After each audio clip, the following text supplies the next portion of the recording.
Hey, welcome back to Alum House Sound. This is Dave, and today we're going to jump back into our live stream edition of redoing this group and organization's live stream mix. So we've done part one where we kind of set everything up from the DAW and into our console. We did some work in X32 Edit and got everything up and running pretty good. Our second video was us going through and building a mix, getting a mix pretty good. Now that mix was going through the main output, hitting some compression, then going to a matrix. Throughout the process, we have added compression, a limiter, some EQing on the main outs to really get a good broadcast mix started. Now, in that previous video, we talked about how the EQ, the boost on the top end, was probably a little much. Let's all agree on that. But regardless, it's giving this group some stuff to play with, some material to work with, and hopefully you getting some ideas as well.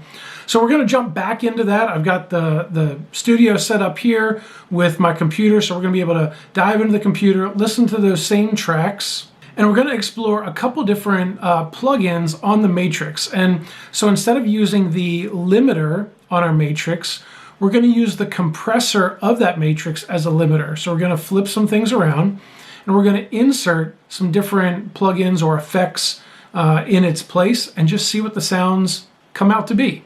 So enough talking, let's just dive into the computer and we'll bring you along with us. Here we go.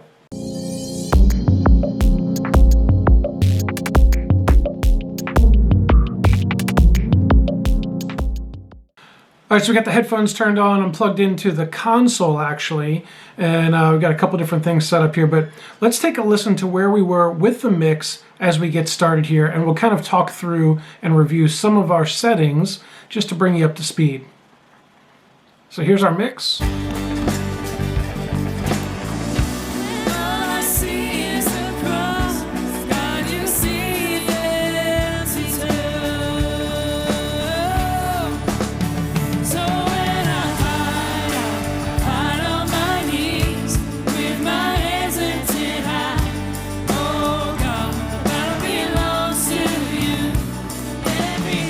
So this is the EQ that's on our main. So we've got all of our mix going to the main bus. The main stereo bus does have a basic compressor here. We've got some EQing, and this top end here, see this high shelf, plus 6 dB. We want to have some of this come up at the top end, but 6 dB is probably a little much. Normally when we're doing some finalizing or mastering of a track, we're going to move in like 2 dB at the most, maybe 2.5 if you really have to make a change. But if you need that much, 6 dB, it seems like we need to fix that somewhere else in the mix, not at the master or the main output like this. So we're going to want to get that turned back down. But again, this is sending to a matrix. So if we take a look at the matrix, we'll come down here and we're going to matrix 1 and 2. If we click on matrix 1, we've got no compression added here. We do have an EQ, which you can see we're pulling out a little bit of this, this mid-range, and that is about 500 hertz. But outside of that, if we hit the effects here, we're also hitting, matrix 1 and 2 is hitting this limiter. So if we talk through this path now, we're going to take this limiter and we're going to bring it out of engagement. And we're going to switch that up a little bit. We're going to use that. That's the spot that we're going to use to shift our plug-in and kind of play with some things in a minute. So we're going to leave the mix going into the main output. We're going to leave the main output going through this compressor. So let's go back to the main output. And we'll look at the channel here. So first it's hitting that 1176 compressor. Then it's going to the EQ. And then it's going to another compressor. So if we don't need all that, let's just turn this compressor off here. But I think this one was helping me get our level up. Let's not change anything except for the EQ. That's better. So in my ears right now, 6 dB doesn't sound drastic. It doesn't sound too much. However, we're going to see if we can use a different plugin to get more of that back. So let's set this back at 0 here, and we'll just be able to kind of flip back and forth. The next thing we want to do is choose our plugin. So let's click on Type, and the Edison EX1 was the one that was recommended for us to take a look at. So we'll come in here. Now what we want to do is first change around our channel strip on this matrix. So we're going to click on matrix, come up to channel, and right now we want to make sure that the compressor is at the end. So we're going to move our effects. So we'll say insert is going to go pre. We'll insert it. This compressor here, this is going to be what we treat as our limiter. So let's go ahead and take a look at that. Let's turn on some music and dial in some settings real quick.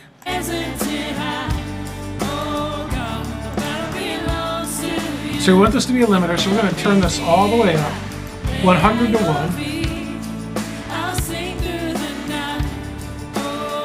And we want to see when do we get any sort of gain reduction, and we're hitting that just a little bit here. So I'm going to come back up and loosen this up.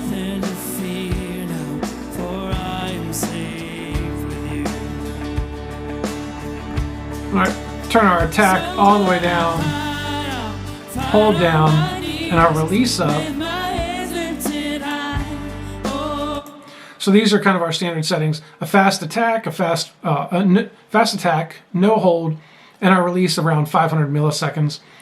We've got this so it was just hitting the gain reduction, and then we backed off just a touch. So we've got that set up right now.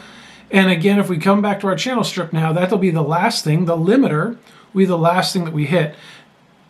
Now we do have the capability, we were using the limiter previously to get some more volume out of what we've got going on. So we'll see if we can get that with this plugin. So let's take a look at the plugin, bring that up. Here's the Edison. So we've got a couple different features here. We're going to exaggerate this and make it way out of line just to see what it does. And then we see we've got an output gain here, so we can kind of mess with that. MS input is going to switch from being a stereo input to a mid and side input, which is a very different thing. If you've not explored that, maybe you check out some features on some home studio setup. A lot of people that do studio recording mixes, they will deal with mid-side compression and mid-side features like this one. We're not going to do that. Also, the phase correlation meter, it's going to blink and move around. I'm not going to pay attention to it. I'm just going to move some knobs here and see what we get. Here we go.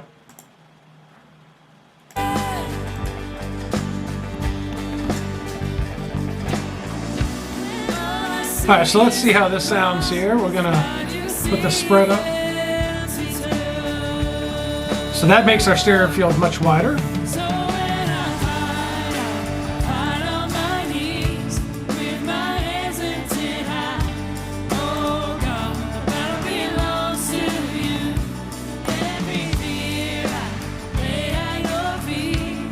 Let's see what the low mid frequency spread is.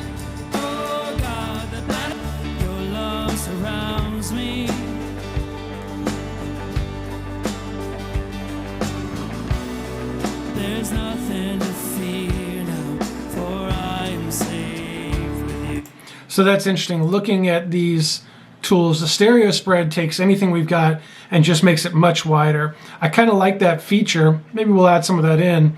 Low mid frequency spread is taking the low mids and it's either spreading it really wide, which makes it sound muddier to me, or it's shrinking it down almost into a mono setting. That could be kind of cool, but let's keep playing. Center distribution, not sure what that's going to do, but let's find out.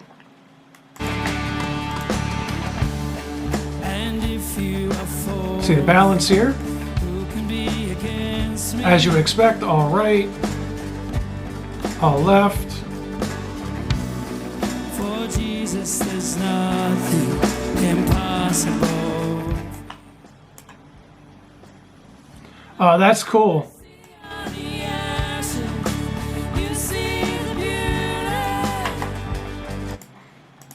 So that's pretty cool. The center dist, I'm assuming that's distribution, but what that's doing is it's turning down, so our reverbs and delays are all way out to the side, our guitars are panned to left and rights.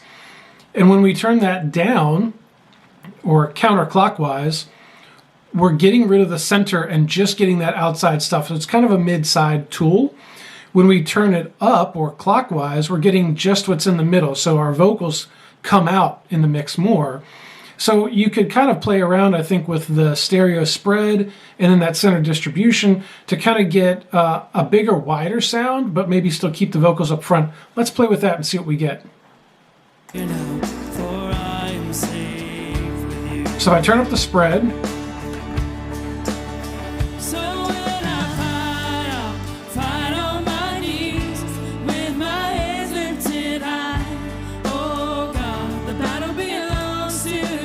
so this is normal,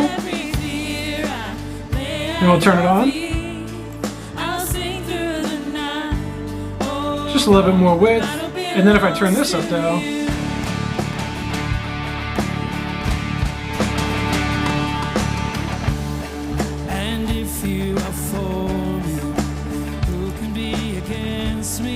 off, and then back on. There's nothing impossible. And maybe I turn the output gain up just because that makes us happy. When all I see are the ashes, you see the beauty. Now we're hitting our limiter. Let's go look at our limiter again. All I see is the cross. God, yeah, we're hitting that limiter now, so.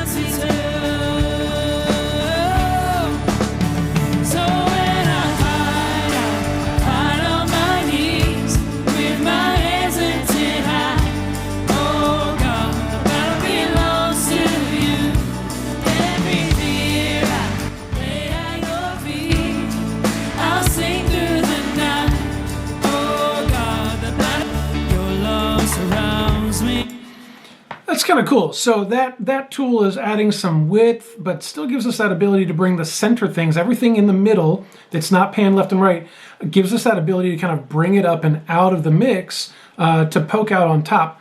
Kind of nice. It does accentuate some things. Again, we've talked about this kick drum in the previous video, how it is an electric kit, and the attack on that was sometimes not matching up with some of the information in their tracks. So we were getting kind of a little phasing and sometimes kind of a lazy foot, and you would hear the beater bounce, and so you get this double hit sometimes.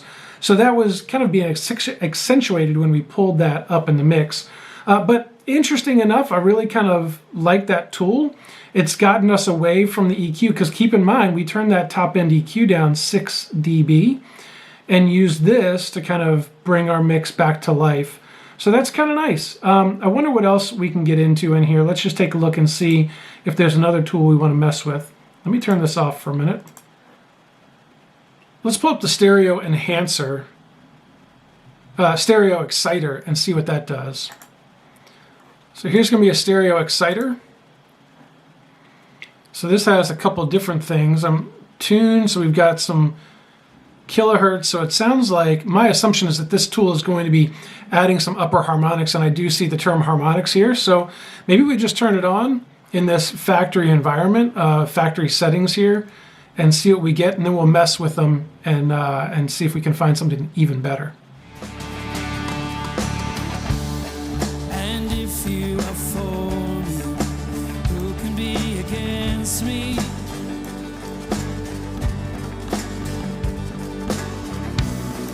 For Jesus, there's nothing impossible.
So what I was doing was jumping around. Let me turn this off here. I was jumping around in the settings, and I was trying to, this got this solo mode where you can hear only what the affected sound is. So that's kind of a nice feature. But I was messing with just turn it all the way up and then turn it, and it's going to sound horrible. We know that. But then we turn it down, we kind of adjust to see what the settings do and if we can get a good sound. And then the mix at the end, I started with it at 0 and then blended it in. It didn't give me the overall effect that I was looking for, but I can see where a stereo exciter on certain inputs might be really nice to add some shimmer and add some upper harmonics into the mix. But on a main bus, in this context, it's not doing anything positive for me. So let's try and take a look at one more, and then we'll wrap this up.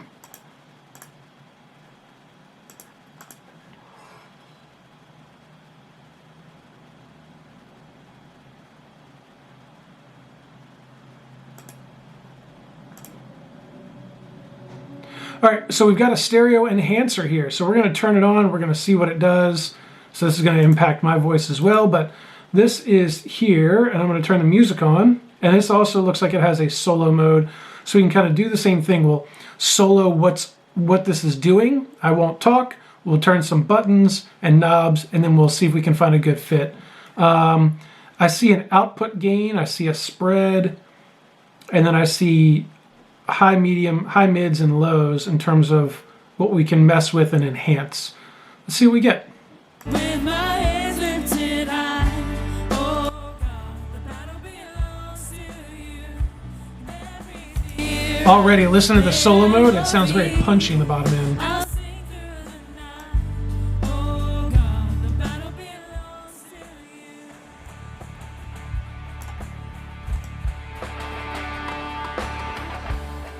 And if you are for me, who can be against me?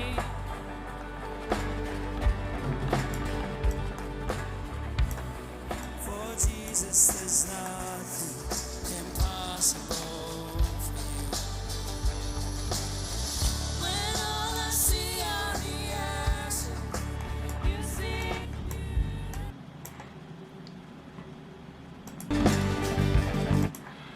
So what I did is I found some frequencies that I think are going to be beneficial. In the low end, we've got a little bit of that low punch. In the mid-range, I turn the mid-range down in terms of its frequency to try and find more of the guitar sounds, the electric guitar sounds, and see if that adds more meat as well as the snare drum.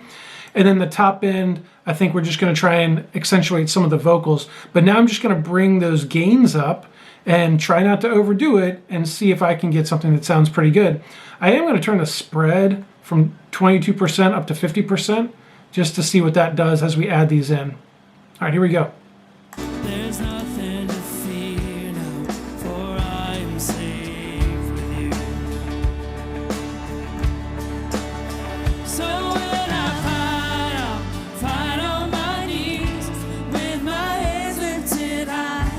Oh God, the battle belongs to you. Every fear I lay at your feet. I'll sing through the night. Oh God, the battle belongs to you. So now I just want to listen to it on and off. So we'll come up here and we'll use the effects insert here and mess with it that way. Against me. So this is on. For Jesus, there's nothing impossible for you. So we lose a little bit of the life in the low end and mid-range. See on the ashes, you see the beauty. Turn it back off. All I see is the cross. God, you see the empty tomb. I want to turn some of the high frequency down on this though. Fight on my knees with my hands lifted high. Oh God, that belongs to you. Every fear I lay at your feet. I'll sing through the night. Oh God, the battle. Your love surrounds me.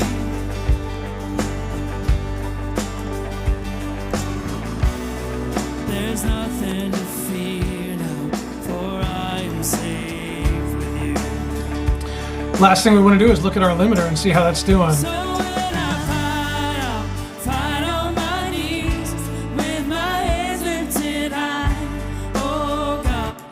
All right, overall, I kind of like that stereo enhancer. That's kind of a nice tool. I mean, it added some nice roundness in the bottom end of the mix. I do want to listen, you know, if it were me, I'm always a big proponent of, let's put this through a real live stream, well, a test live stream, but through the real live stream environment, so that we can hear what is, you know, in my case, what is YouTube going to do with this mix? If you're going through VCam or eCam or vMix or whatever they are, go through those and see what they sound like. Facebook specifically, check and see what that sounds like. If you haven't seen James Attaway from Attaway Audio, his recent video is really great about Facebook and what Facebook does with your audio. So we want to put these through the real live environment of what we're doing, and then hear what these plugins or effects are doing with the sound. So in my headphones, I really liked that low end. It warmed it up and made it a little bit more round and added some more life to it. The top end might have been a little bright, but keep in mind we don't have EQ. We can now use some EQ, because if we look at it again, we're affecting the sound right here before we hit this EQ that's on the matrix. So if we needed to, we could come in here, and if it was a little too spicy, you can see maybe up in these frequencies, we could turn that down a little bit if we needed to, just to color and shape the sound. But anyway, this is kind of a fun little example and little, you know, dive into some of these tools that are in the X32. I hope you found it helpful. Go ahead and give it a thumbs up and share the video. Subscribe if you're not subscribed to the channel. We're always putting out content to try and help you make your mixes better. But if you got questions, leave those down in the comment section below. I'm always answering questions. You can also find links down there to some of my, either my website, where if you need further assistance, you can get some help down there filling out the contact card. That allows us to start a conversation outside of YouTube. And you might be looking for some cables or little tools or knickknacks, and I've got the Amazon shop link down there as well for some of my favorite items that I use in many places, including my studio here. But thanks again for watching this video. We will catch you guys in the next one. Peace.